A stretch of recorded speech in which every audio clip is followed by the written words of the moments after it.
주신 데살로니가전서 1장 9절 10절 말씀 가지고 소망의 인내로 소문난 교회라는 주제로 하나님 말씀 나누겠습니다. 누구나 한번 뜨거운 사랑, 연애를 해보셨을 줄 믿습니다. 내 애인을 그리고 기다리는 그 마음을 한 번쯤은 경험하셨을 줄 믿습니다. 저 또한 뜨겁게 연애하고 아내를 멀리 보내고 기다림의 과정, 그런 시간이 있었습니다. 연애 시절 현실 사모가 학생 콰이어를 이끌고 유럽 연주회를 떠났습니다. 한 2주 정도를 갔던 것 같아요. 당시에 저는 파릇파릇 우리 둘은 사랑이 싹트고 있는 그런 시간이었는데 하루라도 보지 않으면 정말 보고 싶고 그리운 그런 시간이었습니다. 막 이제 연애를 시작했어요. 근데 갑자기 2주나 떨어져서 유럽 연주를 가야 된다라는 거죠. 2주가 20년 같았고 2년 같았습니다. 예. 이제 평생을 그녀와 함께 해야겠다고 다짐을 하고 이번에 유럽 연주회를 마치고 다시 만나게 되면 프로포즈를 좀 해야겠다라고 작정을 했습니다. 저는 귀국 축하 꽃다발을 준비해가지고 당시 국제공항이었던 김포공항으로 나갔어요. 두근거리는 마음으로 꽃다발을 들고 그녀를 기다리고 있었습니다. 저 앞에서 웅성웅성 합창단 학생들이 떠들면서 막 나오고 있었고 파이널리 이 세상에서 가장 아름다운 그녀가 제 앞에 탁 웃는 모습으로 나타났습니다. 그녀에게 꽃다발을 주었습니다. 그리고 저는 그녀를 데리고 차에 탔습니다. 그때는 7월 8월 한참 더울 때였어요. 땀이 주룩주룩 흘리는 더운 날씨였습니다. 차에 타니까 얼마나 더웠겠어요. 아무리 시동을 틀어도 뭐 에어컨이 금방 시원해지지 않죠. 쭈삣쭈삣 망설이다가 제가 고백을 했습니다. 실아, 나랑 결혼해 줄래? 이렇게 고백을 했습니다. 그래서 2주, 2년, 20년 같은 긴 기다림 끝에 저는 파이널리 결혼을 하게 되었습니다. 저에게 그녀를 기다린 것, 사모를 기다린 것은 아주 가슴 떨리는 그런 설렘이었습니다. 그때를 생각하면 아직도 제가 가슴이 떨려요. 사랑하는 이를 기다린다라는 것은 참 아름답고 소중해요. 그렇기 때문에 저도 기억에 남는 거겠죠. 오늘 말씀은 이 기다림에 대한 내용입니다. 기다림에 대한 내용이에요. 우리 하나님은 이처럼 설레임으로 기다리는 하나님 예수 그리스도를 기다리는 우리에게 오시는 분인 줄 믿습니다. 하나님의 오심 두 가지로 우리가 볼 수 있는데요. 하나는 바로 초림입니다. 초림. 2000년 전에 저와 여러분을 위해서 하나님이 이 땅에 오셨어요. 한 아기가 예수 그리스도라는 그 아기가 이 땅에 오심으로 말미암아 저와 여러분을 구원을 받게 되었어요. 유대 땅의 베들레헴에서 태어난 그 아기로 말미암아 그 사건으로 말미암아 우리는 새 생명을 얻게 된 것이죠. 이게 바로 하나님의 오심, 첫 번째 오심 바로 초림입니다. 다른 하나는 바로 재림이에요. 오늘 이야기하는 다시 오실 주님, 재림에 관한 것입니다. 이 세상 마지막 날이 되면 주님은 약속하신 대로 심판의 주로 이 땅에 다시 오실 것입니다. 그래서 우리는 재림, Jesus second coming, Jesus coming again 이렇게 말합니다. 우리는 지난 12월 한 달간 대림절이라는 그랜드 페스티벌이라는 시간을 보냈습니다. 대강절이라고도 얘기하는 이 시간은 성탄 4주 전부터 성탄 주일까지의 시간이 됩니다. 이 대강절이라는 영어 어드벤트라는 그 어원에서 왔는데요. 이것은 오다라는 뜻을 갖고 있어요. 어드벤트. 그리고 라틴어로는 어드벤투스라고 발음을 합니다. 즉 이 대강절이라는 뜻은 주님의 오심을 기다리는 시간이라고 생각하시면 되겠습니다.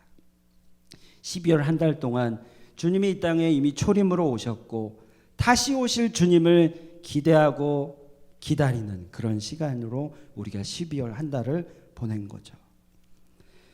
우리가 계속 보고 있는 이 데살로니가 교회, 데살로니가 전서 1장을 우리가 보고 있는데 이 교회가 세 번째로 소문난 교회, 그 이유가 무엇인지 우리가 한번 생각해 봤으면 좋겠습니다. 우리가 계속 보고 있는 이 데살로니가 교회는 어떤 교회였는가? 그 교회는 오늘 주제처럼 소망의 인내로 소문난, 소망의 인내로 주님 다시 오심을 기다리는 그런 교회였습니다. 그들은 첫 번째 이미 오신 하나님을 믿는 믿음이 확실했었죠. 우리 첫 주에 믿음의 역사. 그 다음에 두 번째 십자가를 향하신 하나님의 사랑으로 본받는 교회였습니다. 사랑의 수고가 있는 교회였습니다. 그리고 오늘 우리 말씀에서 보시는 대로 다시 오실 주님을 소망의 인내로 기다리는 교회였습니다. 그래서 데살로니가 교회는 어떻게 예수님을 기다렸는지, 그래서 말에서 말로 이렇게 알려지고 소문난 교회였습니다. 우리 10절을 우리 스크린을 보시면 우리 한번 읽어볼까요? 10절입니다. 시작. 또 죽은 자들 가운데서 다시 살리신 그의 아들이 하늘로부터 강림하실 것을 너희가 어떻게 기다리는지를 말하니. 예수님은 제자들에게 오게 될 신랑을 기다리는 그 마태복음 25장 1절에서 13절, 여러분 잘 아시는 비유입니다. 열처녀 비유를 통해서 저와 여러분 신부된 우리가 어떻게 신랑된 예수 그리스도를 기다려야 하는지를 예수님께서 비유를 통해서 말씀하셨습니다. 우리 열처녀 비유 여러분 잘 아시죠? 당시 유대인 결혼식은요, 신랑이 몇몇 친구들과 함께 자기 집을 떠나서 신부를 데리러 신부 집으로 가는 것으로 시작되었습니다. 당시 신랑과 신랑 일행들이 신랑 집을 떠나서 신부 집으로 가서 신부를 데려와서 신랑 집에서 파티를 하는 그런 문화가 있었습니다. 신랑은 신부의 집에서 몇 가지 예식을 행하고 해가 질 무렵에 신부를 데리고 신랑을 데려오는 겁니다. 신부를 데려오는 겁니다. 그래서 신랑에서 잔치를 벌이는 거죠. 그러니까 유대인들의 결혼식은 신랑의 집에서 주로 한밤중에 거행되었다는 것 우리가 생각할 수 있습니다. 이 열처녀 비유, 예수님이 얘기한 이 마태복음 25장에서 보면 열처녀들이 등장하는데요, 10명의 신부가 아니라요, 1명의 신부와 9명의 신부 들러리라고 생각하시면 되겠어요. 그러니까 10명의 신부와 들러리들이 신랑 일행을 기다리고 있는 거예요. 신랑과 신랑 들러리들을 기다리고 있는 것이죠. 그런 배경으로 생각하시면 되겠고요. 신랑이 오는 시간이 의외로 늦어지고 있었어요. 아주 늦은 밤이었어요. 그 비유의 내용을 보면 신랑을 기다리던 10명의 처녀들이 있었습니다. 근데 10명의 처녀들이 일부는 졸음이 와서 그 졸음을 이기지 못하고 잠에 빠지게 되었어요.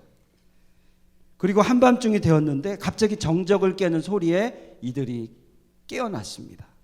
그리고 이런 소리가 옵니다. 보라, 신랑이 왔다. 신랑 일행이 오고 있다.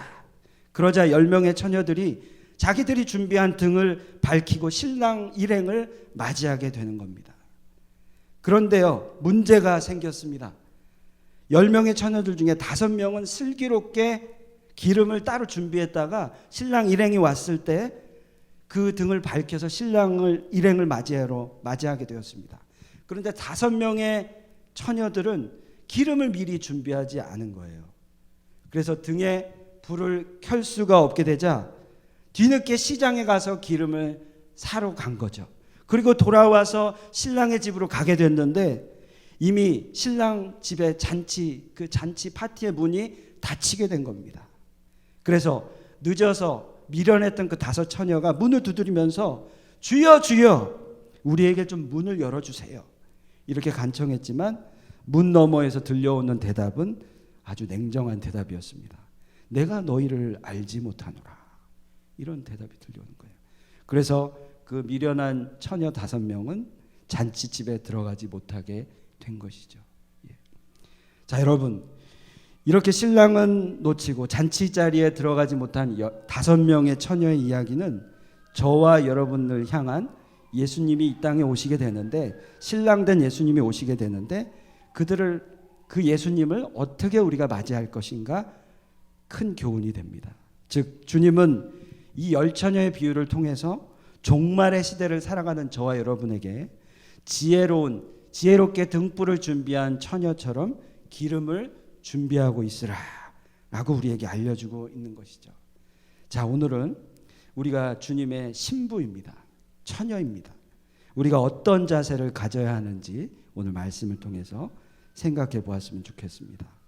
첫 번째로 우리는 예수 그리스도를 기다리는 처녀로서 소망의 삶을 살아야 합니다. 소망의 삶. 소망을 잃지 않는 삶을 살아야 합니다. 오늘 말씀의 주제처럼 바울은 데살로니가 교회가 소망으로 소문난 교회라고 얘기하고 있어요. 그렇죠? 소망의 인내. 자, 소망은 무엇입니까? 소망은 곧 미래에 대한 기대예요. 그렇죠? 그리고 희망, 소망입니다. 장차 있을 예수님과의 만남을 기대하는 것. 그리고 그 만남이 너무나도 기뻐서 지금의 이 문제는 아무 문제가 될 수 없는 것. 지금의 기쁨과는 비교할 수 없는 기쁨이 곧 올 것이라는 그 기대.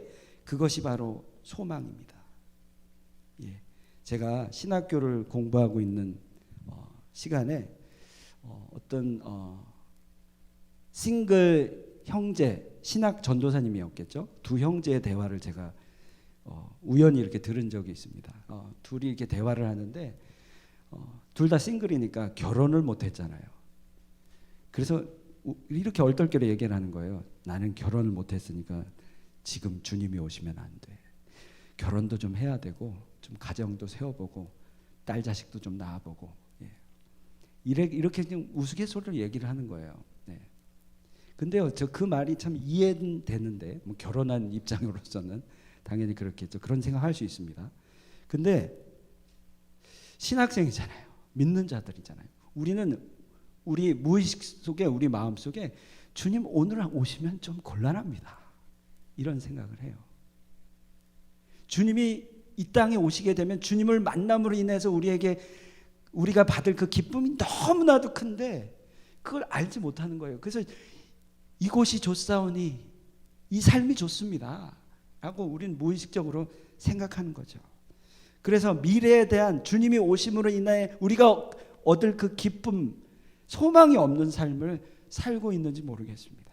그래서 제가 그 두 신학생들의 대화 가운데 씁쓸한 마음이 들었습니다. 아니, 주님이 오시면 우리가 경험하지 못한 그 기쁨이 있을 텐데 그거 믿고 우리가 신학생으로 공부하고 있는데 저런 얘기를 할 수 있구나. 무의식적으로 우리가 그렇게 생각할 수 있겠구나. 이런 생각을 해봤습니다. 예수님이 이 땅에 다시 오심, 이 재림에 대한 소망은 우리 신앙의 아주 결정체입니다. 이 소망, 예수님이 다시 오실 것이라는 이 소망, 우리 신앙에 있어서 너무 중요하다라는 거죠. 소망은 믿음을 전제합니다. 우리가 주님이 곧 오시면 저 천국에서 하나님과 함께 하실 것이란, 함께 할 것이라는 그 소망, 그 믿음이 있어야 그 소망이 우리 것이 됩니다. 지금의 삶이 여러 가지 바쁜 삶, 감당하기 힘든 바쁜 삶일지라도 저 천국이 있으니까 우리는 낙심하지 않는 겁니다.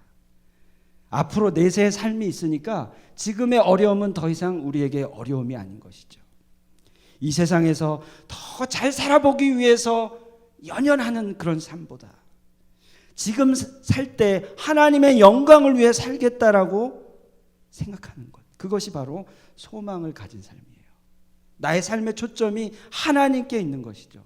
곧 오시게 될 하나님과의 만남에 있는 것이죠. 그래서 주님이 나에게 주실 그 상급을 기대하는 삶, 칭찬을 기대하는 삶, 이것이 바로 소망의 삶입니다. 한마디로 얘기하면 예수 재림 소망의 삶은 그래서 심플한 삶이 될 것이에요. 복잡한 삶 안 살 겁니다. 정말 소망이 있다면 이 세상의 것은 잠시 지나가는 건데요. 그리고 막연하게 바쁨의 삶으로 나의 삶을 혹사시키지 않을 겁니다. 이 분명한 이 예수 재림의 소망을 가진 분은 그래서 사람들에게 존경을 받아요. 그것이 진짜 믿음이거든요. 예. 그리고 소망을 가진 분은 신앙이 흔들리지가 않습니다. 좌우로 흔들리지가 않아요. 예수님이 곧 오실 것을 확신하고 있으니까. 주님 만날 것을 고대하고 있으니까. 저희 주변에도 이 소망으로 굳건히 똘똘 뭉친 많은 우리 성도님들도 계시고 우리 목회자들이 계십니다. 저는 우리 장현자 목사님 볼 때 이 소망이 분명하신 분이다 이런 생각을 좀 해봐요. 예. 목사님은 복잡하지 않으신 것 같아요. 딱 아주 간단해요. 주님 오실 날을 예비하면서 남은 여생 주님의 영광을 위해 사시겠다라는 것을 저에게 가르쳐 주세요. 그래서 참 존경스럽습니다. 여러분은 어떠신지 모르겠어요. 소망이 분명한 삶은, 그런 삶을 사시는 분은 흔들리지 않아요. 세상의 어떤 풍파 가운데도 예수님 다시 오실 것인데, 곧 주님을 만나게 될 것인데 뭐가 복잡할 이유가 없는 것이죠. 두 번째, 신랑을 기다리는 그 신부의 삶은요, 등불을 준비하는 삶이 될 것입니다. 우리 열처녀 비유를 통해서 보게 되면 우리가 알게 되죠. 5명의 처녀들이 등불을 미리 지혜롭게 준비했잖아요. 우리 사도행전 1장에 보면 예수님께서 부활 승천하신 후에 제자들이 하늘만 쳐다보고 있었어요. 예수님이 이제 승천하신 후에. 그때 흰옷 입은 천사들이 이렇게 말합니다. 이렇게 말하죠. 어찌하여 서서 하늘을 쳐다보느냐. 너희 가운데서 하늘로 올려지신 이 예수는 하늘로 가심을 본 그대로 오시리라. 멍하니 하늘을 바라보고 있는 제자들을 향하여 예수님이 약속하신 대로 그대로 너희들 본 그대로 오시겠다라고 천사의 목소리가 들려진 것이죠. 우리는 신랑 되신 예수님을 이 제자들처럼 막연히 하늘만 쳐다보고 있는 자들이 아닙니다. 다시 오실 예수님을 맞이할 준비를 해야 된다는 거죠. 지혜로운 5 처녀처럼 등불을 태울 기름을 준비해야 된다는 거죠. 네.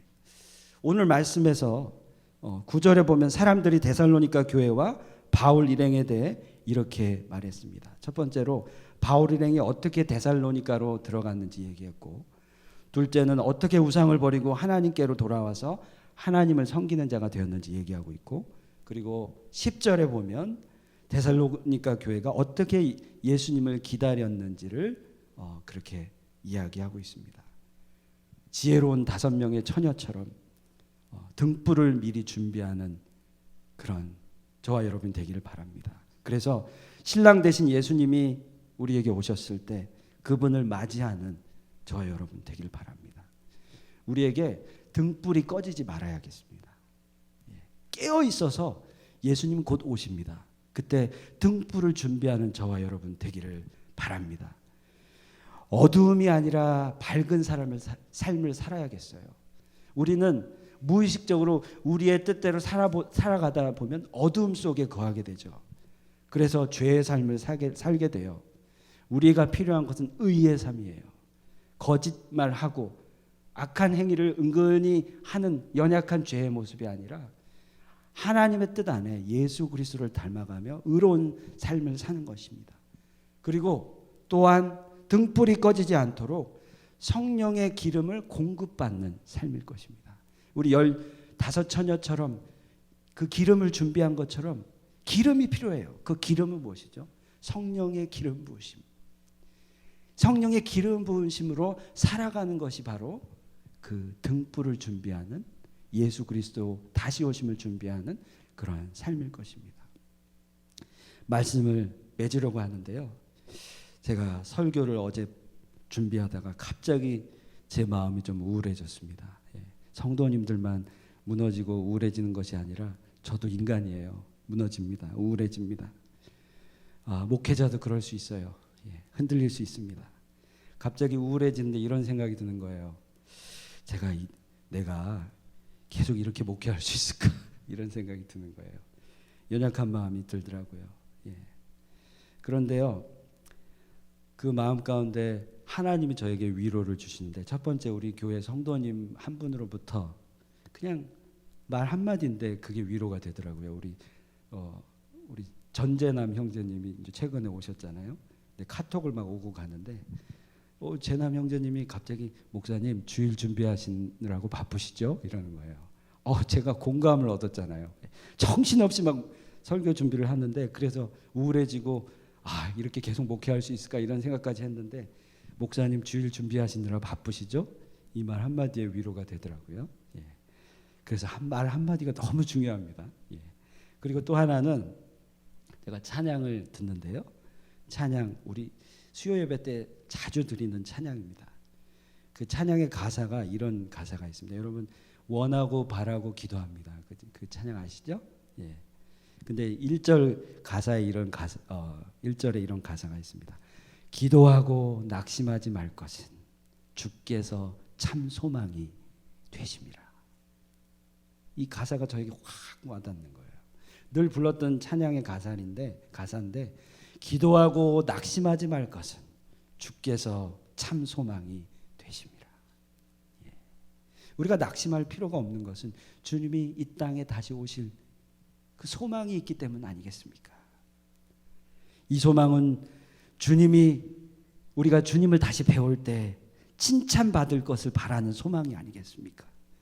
제가 하나님이 부르신 대로 목회자가 돼서 목회를 섬기는데, 제가 저 잘 살고자 하는 것이 아니라 하나님 부르신 대로, 하나님 뜻대로 살아서 주님 다시 배울 날에 주님께 칭찬받기 위해서 이렇게 목회하는 거고, 주님 앞에 부끄러운 나의 삶 되지 않기 위해서 목회하는 것인데, 마태복음 25장 21절에 보면 예수님이 이런 비유를 말씀하세요. 착하고 충성된 종아, 내가 적은 일에 충성하였음에 내가 많은 것을 내게 맡기리니 내 주인의 즐거움에 참여할지어다. 5달란트를 받은 이 종이 5달란트와 함께 5달란트를 더 벌어서 주인에게 주게 되었어요. 그때 주인이 감동을 받게 돼서 이렇게 얘기한 거죠. 착하고 충성된 종아, 내가 이 적은 일에 충성하였으니 내가 많은 것을 내게 맡기리라. 내 주인의 즐거움에 네가 참여하게 될 것이니라.